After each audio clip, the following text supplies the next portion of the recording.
설교하는 목회자들이 마음 깊이 바라는 것이 있다면요, 아마도 좋은 말씀을 전하는 것일 것입니다. 저 역시 이제 그 소망을 품고 말씀 앞에 바로 서기 위해서 날마다 애쓰고 있습니다.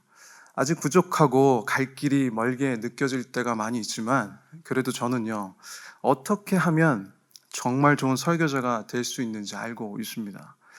정말 하나님을 뜨겁게 사랑하고 또 제 설교를 듣는 성도님들을 그렇게 사랑하는 것입니다. 좋은 설교자가 되는 길은 기술이 아니라 사랑인 것이죠. 이 사랑이 제 안에 살아있을 때 제 가슴 속에서 불이 일어납니다. 제 영혼을 다 쏟아 설교할 수 있게 되는 것이죠. 여러분들 중 가운데 그럼 그렇게 하면 되잖아요 라고 말씀하실지도 모르지만, 그게 사실 제 뜻대로 되는 일이라면 얼마나 좋겠습니까? 그러니까 사랑은 노력만으로 되는 게 아닙니다. 그래서 저는 늘 여러분들의 기도가 필요합니다. 저부터 하나님을 더 사랑하고 우리 성도님들 더 사랑하는 목회자가 되도록. 사랑하는 기도자 여러분, 우리 목회자들은요, 여러분들의 중보가 절실합니다. 기도해 주시기를 부탁드립니다. 그럴 때 그 사랑 안에서요, 능력이 나타나게 됩니다. 사랑이 있는 곳에는 반드시요, 성령의 기적이 일어납니다. 오늘 이 저녁 주님의 말씀을 통해 저 여러분 모두가 그 사랑과 그 기적을 함께 경험하기를 소망합니다. 자, 우리에게 이 능력이 필요합니다. 이 사랑은 단지 기분이나 감정이 아닙니다. 이 능력은 말씀을 듣고 그 말씀을 살아내는 힘인 것이죠. 그렇다면 이 능력은 어떻게 생기는 것일까요? 그 시작은 오직 하나입니다. 예수님을 사랑하는 것입니다. 그분을 사랑할 때 우리는 다른 사람도 사랑할 수 있게 되는 것이고, 우리도 사랑하는 사람이 되는 것이죠. 여러분, 솔직히 말해볼까요? 우리는 매일 서로 사랑하라 라고 말씀하시는 그 명령하시는 주님의 명령 앞에 매일 넘어지지 않습니까? 자주 실패합니다. 왜 그럴까요? 저만 넘어지나요? 사실 쉬운 것은 아닌데, 사랑은 단순한 감정이 아니라 하나님께서 우리에게 부어주시는 은혜이기 때문입니다. 예전에 한 권사님이 이런 말씀을 하셨어요. 이제는 받은 사랑을 흘려보내야겠다고 결단하셨다고 합니다. 그런데 그날 식당에서 평소 사이가 좋지 않던 권사님을 딱 마주친 거예요. 그래도 말씀대로 살고자 웃으면서 먼저 인사를 건네셨다고 합니다. 속으로 이제 나도 말씀대로 살았구나 싶었는데, 돌아서 나오려는 순간에 그 상대 권사님이 말을 더 거신 것이죠. 어디 가세요? 라고 물어보신 거예요. 그 한마디 순간 자기도 모르게 그거 알아서 뭐 하려고 하면서 화를 내셨다고 합니다. 그런데 집에 돌아가 혼자 마음이 이제 굉장히 무너졌다고 하셨다라는 말씀을 하셨던 기억이 납니다. 우리라고 다를까요? 사랑하려고 애쓰지만 사랑은 잘 되지 않습니다. 그래서 우리는요, 은혜가 필요합니다. 우리가 사랑할 수 있도록 누군가 도와줘야 한다는 것이죠. 그렇다면 어떻게 해야 할까요? 우리는요, 사랑의 원천으로 돌아가야 합니다. 사랑하라고 명하신 그분께 나아가야 한다는 것이죠. 그리고 믿어야 합니다. 그분이 우리 안에서 그 사랑을 이루신다는 사실을요. 우리가 해야 할 일은요, 억지로 애쓰는 것이 아니라 예수님께 더 가까이 나아가는 것인 줄 믿습니다. 그분을 더 사랑할 때 우리는 비로소 사랑할 수 있게 되는 것입니다. 그때 우리의 삶과 교회 안에 능력과 기적이 일어나게 되는 것이죠. 이제 우리는 그 사랑을 품고 우리 고린도후서 5장 말씀 앞에 서려고 합니다. 그 앞장인 4장을 보게 되면요, 사도 바울은 자신이 복음을 위해서 얼마나 헌신했는지, 그리고 복음 사역을 위해 어떤 어려움을 겪었는지를 고백하는데요, 그는 사방으로 우겨쌈을 당하고 핍박당하고 공격당했다고 이야기하고 있습니다. 겉으로 보면요, 참 고된 인생이었습니다. 하지만 바울은 그런 현실 속에서도요, 예수님께 시선을 놓지 않았습니다. 그는 이렇게 고백하죠. 고린도후서 4장 16절 말씀이에요. 함께 읽도록 하겠습니다. 시작. 그러므로 우리가 낙심하지 아니하노니 우리의 겉사람은 낡아지나 우리의 속사람은 날로 새로워지는도다. 자, 상황은 어렵지만 그럼에도 불구하고 바울은 내 안에 계신 예수님을 바라본 것입니다. 그분을 자신을 날마다 새롭게 하신다고 믿었던 것이죠. 그 내용을 염두에 두시고 오늘 본문 고린도후서 5장 12절 말씀 또 함께 읽어보도록 하겠습니다. 읽겠습니다. 시작. 우리가 다시 너희에게 자천하는 것이 아니요 오직 우리로 말미암아 자랑할 기회를 너희에게 주어 마음으로 하지 않고 외모로 자랑하는 자들에게 대답하게 하려 하는 것이라. 아멘. 자, 그가 지금 무슨 이야기를 하고 있는 것일까요? 겉으로 보면요 조금 이상하게 들립니다. 자기 자신을 자랑할 기회를 달라고 말하고 있는 것이기 때문이죠. 제가 만약에 여러분들께 다른 사람에게 제 자랑 좀 해주세요 라고 한다면요, 여러분 어떻게 들리시겠습니까? 겉으로는 웃으면서 아, 네, 알겠다고 하시겠지만 뒤돌아서 속으로 참 이상한 목사야 라고 하지 않으시겠어요? 그런데 바울이 말한 자랑은요 그런 의미가 아닙니다. 그가 누구를 향해 이 말을 하고 있는가가 중요한 것이죠. 그 대상은 외모를 자랑하는 사람들이었습니다. 이건 단순히 겉모습이 잘생기거나 옷을 잘 입는다는 뜻이 아닙니다. 당시 유대인들 중 타락한 선민 사상을 가진 사람들을 가리키고 있는 것이죠. 어떤 자들이었는가? 우리는 선택받은 민족이다. 우리는 할례를 받았기 때문에 하나님의 백성이다. 그들은 겉으로 드러나는 종교적 모양새를 신앙의 기준으로 삼았던 사람들입니다. 그런데 이런 잘못된 생각은요, 유대인들뿐만 아니라 초대교회 안에도 퍼져 있었습니다. 예수님이 이미 십자가에서 다 이루셨으니까 우린 더 이상 고난을 받을 필요가 없다. 이런 생각이 신앙의 이름으로 초대교회에 만연하게 되었다는 것이죠. 그래서 어떤 사람들은요, 예수님을 믿으면 형통하고 잘되고 편안해야 한다고 믿었습니다. 고난이 없는 신앙, 편안한 복음, 그것이 그들에게 신앙의 잣대가 되어버렸던 것입니다. 자, 그들의 눈에 바울은 어땠습니까? 가는 곳마다 매맞고 도망다니고 핍박당하고 전혀 형통해 보이지 않아 보였습니다. 그래서 그들이 바울의 사도권 자체를 의심했던 것이죠. 근데 여러분, 복음은 그런 게 아니지 않습니까? 예수님을 따르는 길은요, 고난이 있는 길입니다. 우리 주님께서 뭐라고 말씀하셨습니까? 누구든지 나를 따라오려거든 자기를 부인하고 자기 십자가를 지고 나를 따르라고 말씀하셨습니다. 바울은 그 말씀을 실제로 살아낸 자였죠. 그의 외적인 모습은 후패하였으나 그 속에서는요, 자신의 믿음의 진정성, 그것을 지금 호소하고 있는 것입니다. 그래서 지금 바울은 이렇게 말하는 거예요. 내가 지금 비록 연약하고 힘들지만 이 길은 예수님과 함께 걷는 길입니다. 그러니 나를 자랑해 주십시오. 사랑하는 기도자 여러분, 예수님 우리와 함께 하십니다. 여러분 믿으십니까?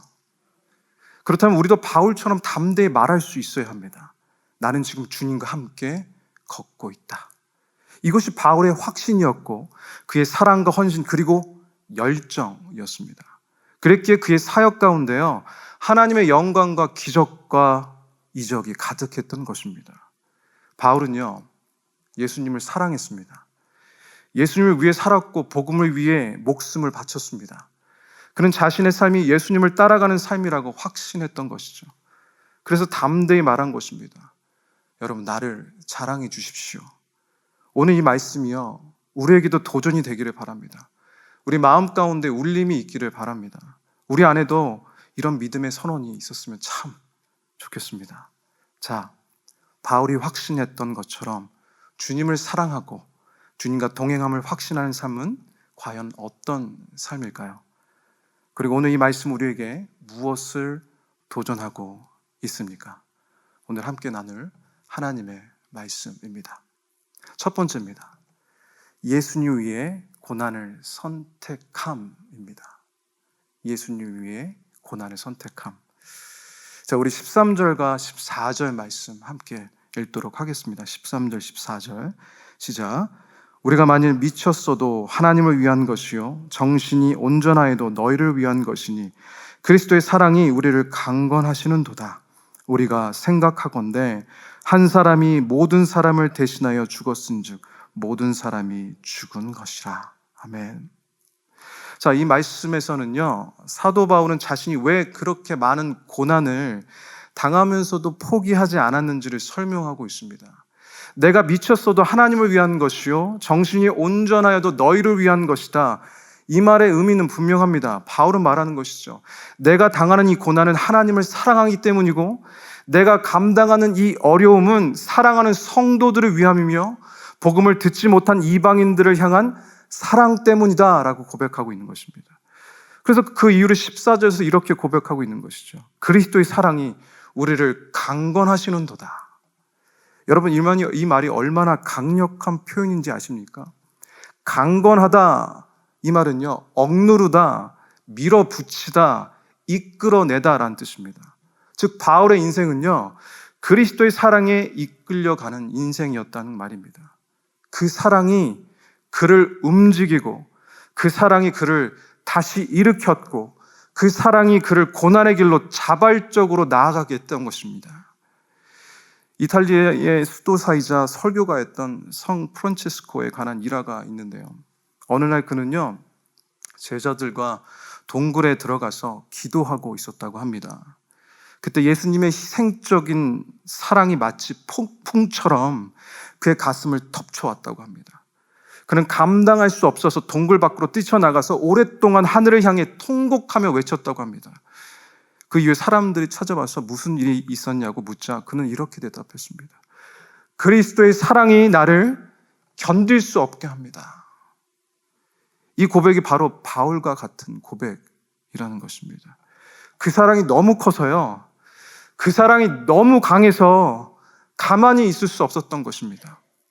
사도 바울은 그 사랑을 체험했기 때문에 더 이상 편안한 자리에 머물 수 없었던 것이죠. 그는 로마 시민권자였습니다. 세상적으로 성공할 수 있는 능력과 배경을 모두 가지고 있었던 사람이에요. 하지만 그는 그 모든 것을 내려놓을 수 있었습니다. 그리스도를 위해 가난을 선택했고, 그리스도를 위해 고난을 선택했고, 그리스도를 위해 피곤함을 선택했습니다. 그가 그렇게까지 할 수 있었던 이유는 단 하나입니다. 예수님의 사랑이 그를 사로잡았기 때문입니다. 단순한 감정이 아니라 그 마음 깊은 곳에서 솟아나는 뜨거운 사랑의 열정 때문이었습니다. 여러분 한번 생각해 보십시오. 세상 사람들 중, 아니 우리들 중에서도 누가 스스로 고난을 선택하겠습니까? 누가 자발적으로 힘든 길을 걷느냐 말입니다. 그런데 그런 사람 우리가 없다고 생각하는데, 사랑하면요, 이야기는 달라집니다. 사랑하면요, 이해되지 않아도 따라가게 됩니다. 사랑하면요, 힘들어도 버티게 됩니다. 사랑하면요, 손해를 보아도 기쁨이 있습니다. 그게 사랑의 힘입니다. 많은 목사님들의 아내들을 보면요, 얘기하고 싶진 않지만 저희 아내 보면 참 미안해요. 아무것도 없는 전도서 따라와서 지금 참 고생하고 있는데, 또 그 안에서 또 주신 하나님의 작은 기쁨에 만족하며 사는 아내를 바라보면 미안한 마음과 동시에 고마운 마음이 있게 되는 것이죠. 이유는 하나예요. 사랑해서요. 사랑하기 때문에 참는 겁니다. 예수님의 그 고난, 예수님께서 그 십자가의 죽으심, 사랑해서 참으신 거예요. 그게 사랑의 힘인 것이죠. 바울은 지금 그 사랑을 자랑하고 있는 것입니다. 그런 자신의 고난이나 외적인 희생을 자랑하는 것이 아니라, 내가 이렇게 고생했다가 아니라 그 고난의 중심에 있는 십자가의 사랑을 자랑하고 있는 것입니다. 그의 자랑은 눈물로 채워진 헌신이 아니라 그 속에서 자신을 붙드신 예수님의 십자가가 있었던 것이죠. 그는 갈라디아서 6장 14절에서 이렇게 고백합니다. 그러나 내게는 우리 주 예수 그리스도의 십자가 외에 결코 자랑할 것이 없나니. 사랑하는 성도 여러분, 바울이 자랑했던 그 십자가, 그가 전 생애를 걸고 붙들었던 그 예수님을요, 우리도 자랑할 수 있기를 소망합니다. 그리스도의 사랑으로 우리가 견딜 수 없게 되기를, 그래서 우리의 자랑이 오직 예수님 되기를 주님의 이름으로 축원합니다. 자, 이제 예수님을 사랑하며 주님과 동행하는 삶을 확신하는 삶은요, 어떤 삶일까요? 두 번째입니다. 상식, 생각의 틀을 깨는 삶입니다. 상식의 틀을 깨는 삶. 자, 과학이 진보하고 21세기를 사는 많은 그리스도인들이요, 겪고 있는 것들 중 하나가, 많은 사람들이 여전히 크리스찬의 그 비합리적인 모습 때문에 믿음을 떠나는 사람들을 바라만 봐야 하는 것입니다. 특히 다음 세대 자녀들이요, 우리가 합리적이지 않은 모습을 보일 때 실망하고 돌아서는 경우가 많이 있습니다. 그래서요, 우리 그리스도인의 신앙이요, 그들에게도 뭔가 합리적인 선택이 될 수 있을 만큼 우리 믿는 자들의 신앙이 올바른 생각과 합리성의 기초를 가지고 있어야 합니다. 굉장히 중요합니다. 그러니까 납득이 되는 신앙이에요. 우리는 단지 맹목적인 믿음이 아니라 그 질문 속에서 의심과 질문을 무조건 나쁘다고 막는 것이 아니라 그 질문 속에서 진리를 찾도록 도와줘야 한다는 것이죠. 이유가 있는 믿음, 설명할 수 있는 믿음을 가져야 한다는 이야기입니다. 그냥 믿어. 그런 질문하면 믿음이 없는 거야. 그런 얘기 자꾸 하면 너 지옥 간다. 이런 식이 아니라 절대로 다음 세대, 우리가 만약 그렇게 다음 세대를 대한다면요, 우리가 faith forward라는 그 비전을 갖고 우리가 기도하고 말씀을 나누고 우리 비전 가지고 우리가 매일같이 살고 있는데 이 비전은요, 우리의 축제로만 끝날 수밖에 없는 것이죠. 다음 세대의 마음을 붙잡을 수가 없습니다. 하지만 우리가 관가해서는 안 되는 것이 있죠. 합리적인 것도 중요하지만 그것이 전부가 아니라는 것입니다. 머리로 이해하고 합리적인 것 좋죠. 근데 그게 전부가 아니라는 것입니다. 이성이 신앙의 기초는 될 수 있지만 신앙의 본질이 아니다라는 말씀입니다. 왜냐하면요, 믿음은 이론이 아니라 관계이기 때문입니다. 신앙은요, 하나님과의 인격적인 사랑의 관계로부터 시작되기 때문이죠. 자, 보세요. 사랑이라고 하는 것은요, 이성과 논리로 설명할 수 없습니다. 우리가 생각과 합리적인 것에 갇혀서 하나님과 우리의 사랑의 관계에 접근한다면 우리는 가장 중요한 본질을 놓쳐버리게 됩니다. 세상 사람들이 이해할 수 없는 모습들, 비합리적이고 논리적이지 않다고 말하는 모습들이요, 어쩌면요, 오히려 사랑의 본질에 더 가까울 수 있다는 것입니다.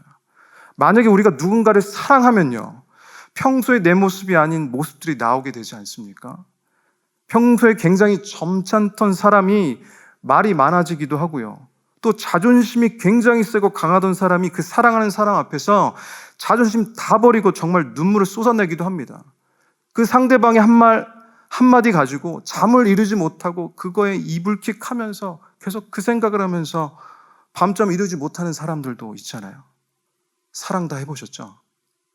저만 해본 거 아니죠? 네. 평소와 완전히 다른 모습이 나타납니다. 이상하게 보여요. 그러나 사랑의 관점에서 보면요, 그게 정상입니다. 그게 오히려 사랑의 본질에 가깝다는 거예요. 만약 예수님의 복음을 우리의 생각과 기준에 맞추기 시작하면요, 그 복음은 점점점 변질됩니다. 복음의 본질은 희미해지고 그 능력은 사라지게 된다는 이야기입니다. 사도 바울은 그 사실을 누구보다도 잘 알았습니다. 그는 세상의 지식과 철학에 능통한 사람이었지만 복음을 깨닫고 나서 이렇게 고백하죠. 고린도전서 2장 2절입니다. 내가 너희 중에서 예수 그리스도와 그가 십자가에 못 박히신 것 외에는 아무것도 알지 아니하기로 작정하였음이라. 아멘. 이 고백은요, 세상 사람들에게 어리석게 들렸을 것입니다. 하지만 바울에게는 이것이 인생에서 발견한 가장 위대한 지혜였습니다. 세상 기준으로 보면 무식한 선언 같아 보이지만 그 안에는 하나님을 아는 깊은 진리가 담겨져 있기 때문입니다. 복음은 원래부터요, 고상하고 세련된 것이 아닙니다. 모두가 이해할 수 있는 그런 합리적인 이론도 아니었어요. 하나님은 인간의 생각과 계산으로는 도저히 이해할 수 없는 십자가의 길을 통해 자신을 드러내셨던 것이죠. 그래서 바울은 또 이렇게 얘기해요. 고린도전서 1장 23절. 우리는 십자가에 못 박힌 그리스도를 전하니 유대인에게는 꺼리끼는 것이요 이방인에게는 미련한 것이로되. 그러니까 유대인들은 메시아라면 왕처럼 권세 있고 강한 자여야 한다고 생각했는데, 그러나 십자가에 달려 죽은 예수를 구원자라고 하니 그들에게는 도저히 납득이 되지 않았던 것이죠. 이방인들에게도 복음은 이해할 수 없는 이야기였습니다. 그들의 생각 속에서 신은요, 갓은요, 완벽하고 높은 존재인데 그 신이요, 인간이 되어서 피 흘리며 죽는다는 것은요, 상식적으로 불가능한 것처럼 보였던 것이죠. 그래서 사람들은 복음을 미련하게 들렸습니다. 말이 안 되는 것처럼 들려요. 합리적이지 않아요. 비논리적이죠. 하지만 바울은 담대히 선언합니다. 고린도전서 1장 8절이에요. 십자가의 도가 멸망하는 자들에게는 미련한 것이요 구원을 받는 우리에게는 하나님의 능력이라. 아멘. 여러분 믿으십니까? 하나님의 능력입니다. 세상은 복음을 밀어나고 말하지만 그 안에 하나님의 능력과 지혜가 있다는 것이죠. 복음은 머리로 이해하는 것이 아니라 사랑으로 믿고 순종하며 경험하는 것입니다. 그래서 신앙은 언제나 세상의 상식과 충돌합니다. 믿음의 길은 늘 상식의 틀을 깨는 길이라는 것이죠. 사도행전 26장을 보면요, 바울이 아그리빠 왕 앞에서 신문 받는 장면이 나옵니다. 그는 총독 베스도와 왕 앞에서 복음을 전하고 있었습니다. 그 자리는 재판의 자리였고 조금만 조심했으면 어쩌면 풀려났을 수도 있었던 자리였습니다. 그런데 바울은요, 자신을 변호하지 않고 있는 모습입니다. 오히려 담대히 예수님을 전했습니다. 그 관심은요, 살아남는 것이 아니라 그 자리에 있는 모든 사람들이 복음을 듣는 것이었습니다. 그 모습을 보고 총독 베스도가 이렇게 소리쳐요. 사도행전 26장 24절이에요. 바울아, 네가 미쳤도다. 네 많은 학문이 너를 미치게 하는구나. 세상의 눈에는요, 바울이 미친 사람처럼 보였습니다. 살 수 있는데 왜 죽으려고 하냔 말이죠. 모든 것을 버리고 고난을 자청하고 생명까지 내어놓은 그의 모습은요, 도무지 이해할 수 없는 행동이었습니다. 하지만 바울은 이렇게 담대히 선포합니다. 사도행전 26장 25절. 베스도 각하여 내가 미친 것이 아니요 참되고 온전한 말을 하나이다. 세상은 바울을 미쳤다고 하지만 바울은 오히려 자신이야말로 참되고 이성을 가진 사람이라고 고백하고 있습니다. 세상이 보기에는 비정상처럼 보여도 하나님의 눈으로 보면요, 그것이 가장 정상인 삶이었다는 것이죠. 왜냐하면 그는 하나님의 사랑 안에서 가장 온전한 사람이었기 때문입니다. 사랑하는 기도자 여러분, 복음은 우리의 이해를 넘어서 하나님의 사랑입니다. 십자가는 인간의 논리로 설명되지 않습니다. 그러나 바로 그 비합리적인 사랑이요, 우리를 구원하신 하나님의 능력인 줄 믿습니다. 세상의 상식에 맞추면 복음은 변질되지만 그 상식을 넘어설 때 복음의 능력이 우리 삶 가운데 나타나는 줄 믿습니다. 복음 머리로 이해하려고 하기보다 가슴으로 믿고 삶으로 순종할 때 그 능력이 드러납니다. 사랑하는 예배자 여러분, 이해되지 않아도 순종하십시오. 합리적이지 않아도 믿으십시오. 그때 하나님의 능력이 여러분 삶 가운데 실제로 일어나게 되는 줄 믿습니다.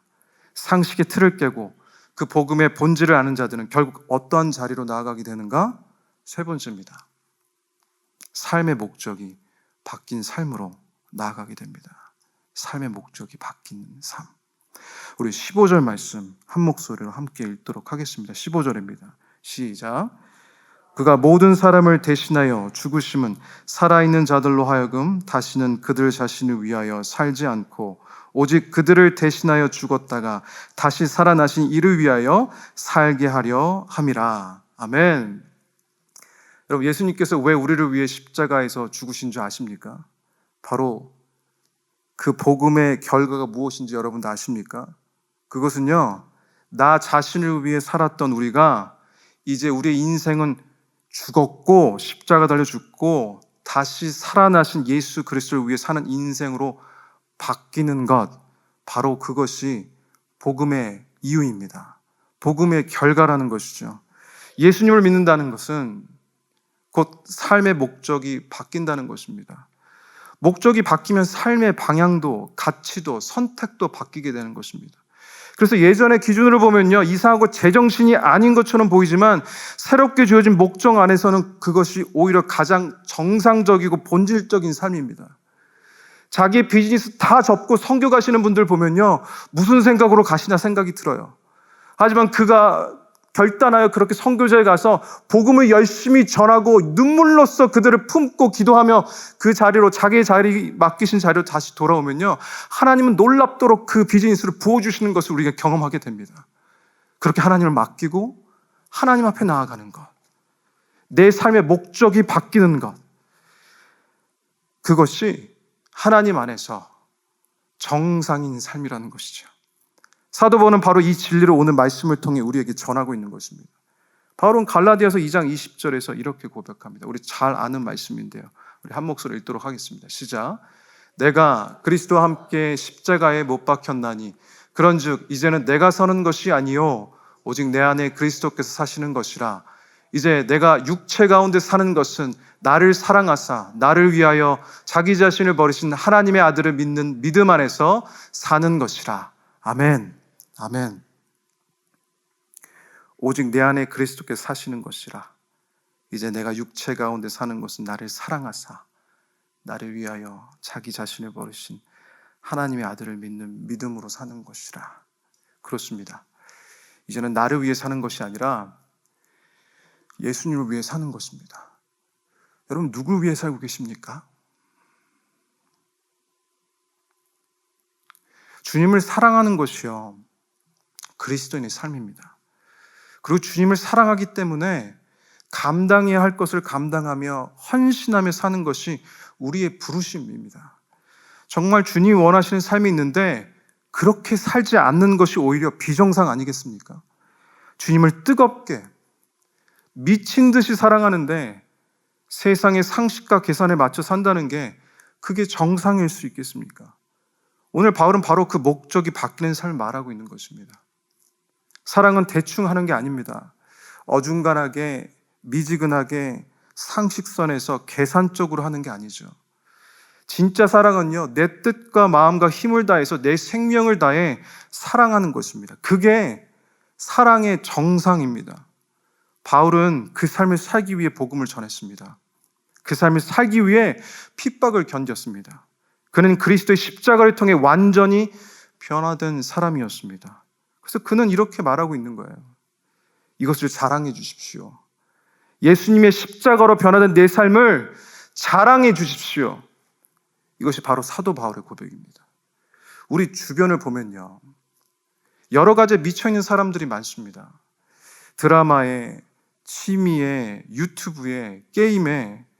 보세요.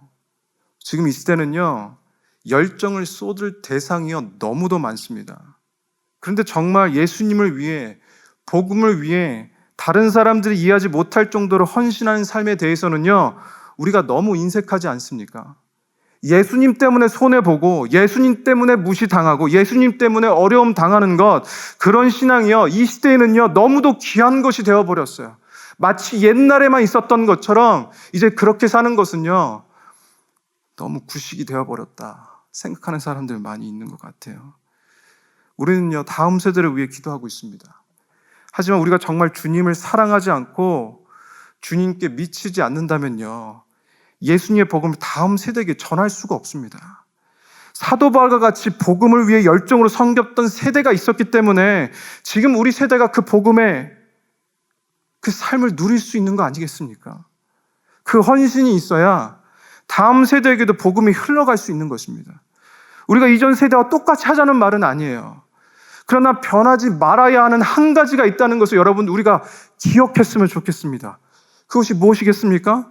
우리가 여전히 그 열정과 사랑으로 주님을 사랑해야 한다는 것입니다. 사랑하는 기도자 여러분, 우리 예수님 미치도록 사랑하십시다. 예수님 위해 고난 당해 봅시다. 상식과 생각의 틀을 깨고 예수님께 헌신해 보십시다. 새롭게 우리에게 주신 목적 붙들고 한번 살아봅시다. 사람들이 이상하게 본다 해도 괜찮습니다. 주님이 보시기에는 우리가 정상이에요. 우리는 복음의 본질을 아는 사람들이니까요. 우리에게 생명을 주시기까지 죽기까지 순종하신 그 예수님, 우리 한번 따라가 봅시다. 우리가 사도 바울과 같이 똑같이 살 필요는 없어요. 우리 모두가요 사도 바울이 될 필요는 없습니다. 그러나 그처럼 예수님을 뜨겁게 사랑해야 됩니다. 우리도 할 수 있습니다. 우리 주님을 뜨겁게 사랑하실 수 있는 여러분들 되시기를 예수 그리스도 이름으로 축원합니다.